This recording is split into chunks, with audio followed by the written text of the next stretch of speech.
Child pornography, otherwise known as sexual abuse material or child porn.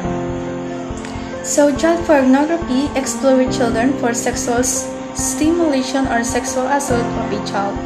It can be used to be in fetal stages and commonly used by lawmakers, prosecutors, investigators, and describe this form of sexual the public to exploitation of children.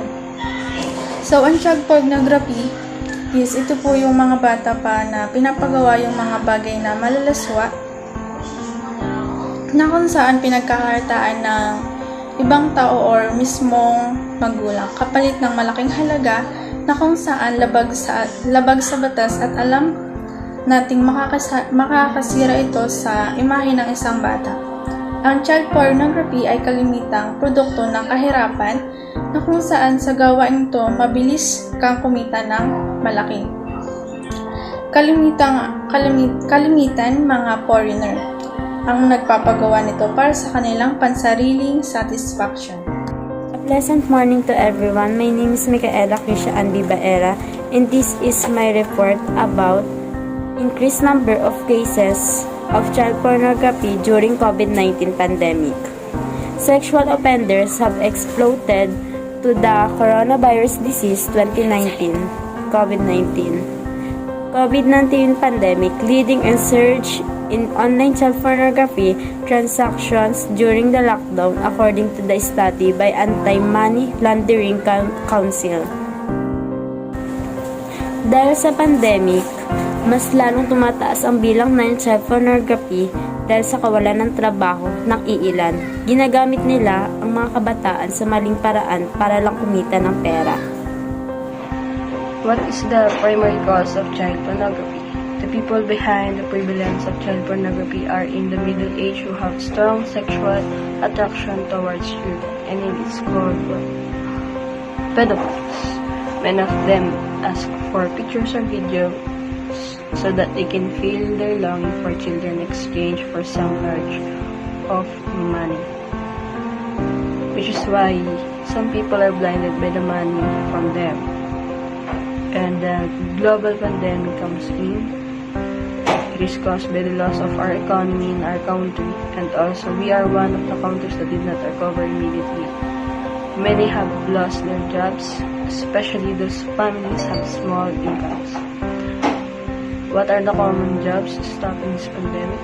Companies, school, transportation, exporting, constructions, overseas, Filipino workers, small business, and big business. Kaya marami sa atin ang dumanas ng financial problem at yung iba ay kumakapit sa pataling ika nga. Ito na yung naging dahilan kung bakit mas dumami ang bilang ng mga bata na nasasangkot sa child pornography.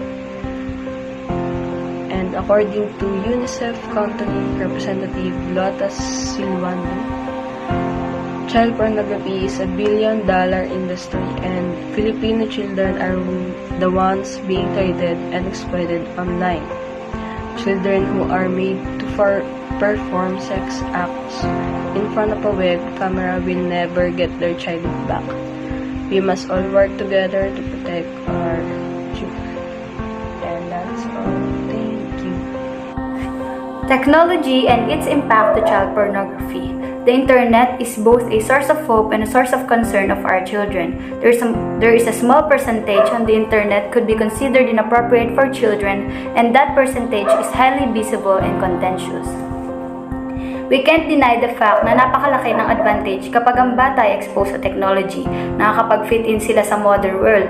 Pero dahil nga sila ay bata, napakaraming bagyang inappropriate para sa kanilang edad, tulad ng pagiging exposed sa mga malicious topics.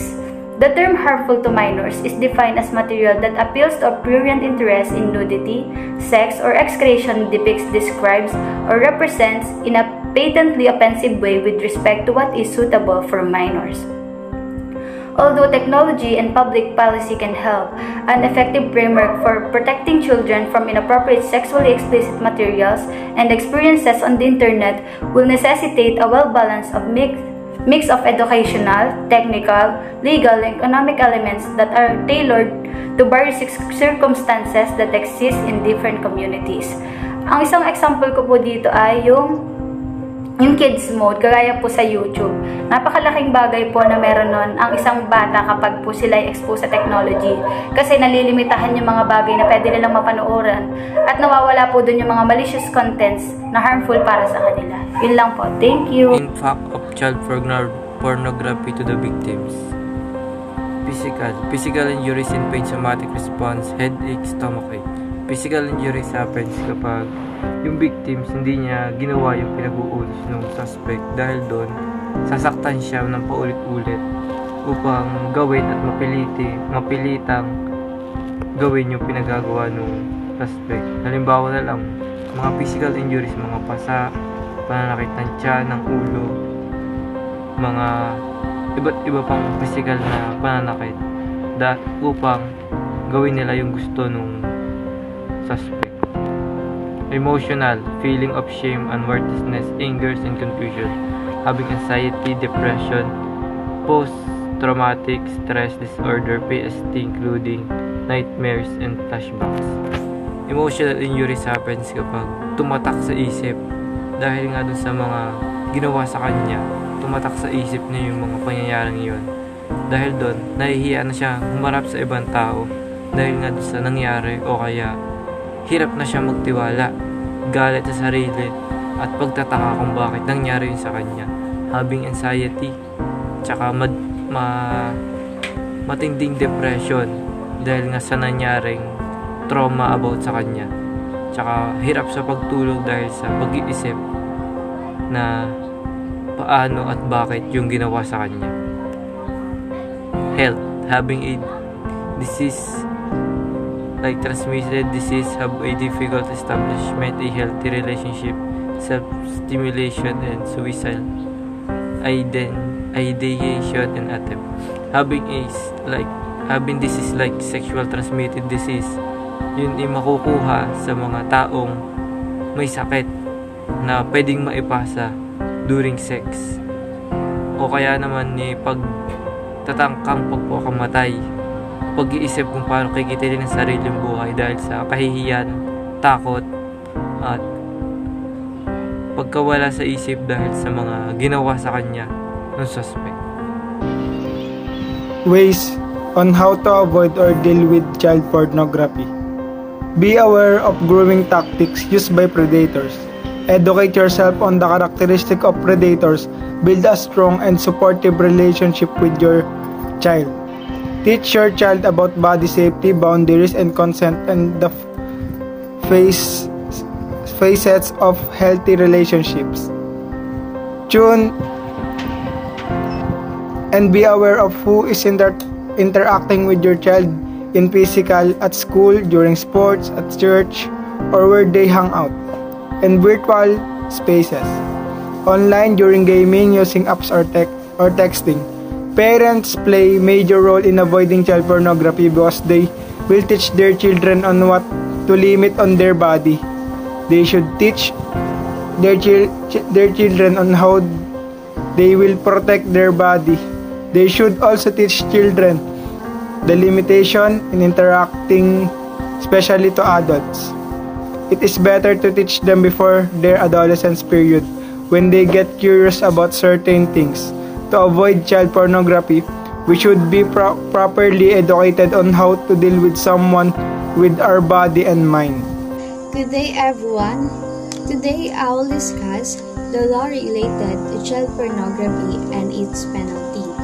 Federal law defines child pornography as any visual depiction of sexually explicit involving a minor or a person less than 18 years old who is unable to fully take care of or protect himself or herself from abuse. Images of child pornography, also referred to as child sexual abuse images. According to the Republic Act 9775 of 2009, or otherwise known as anti-child pornography.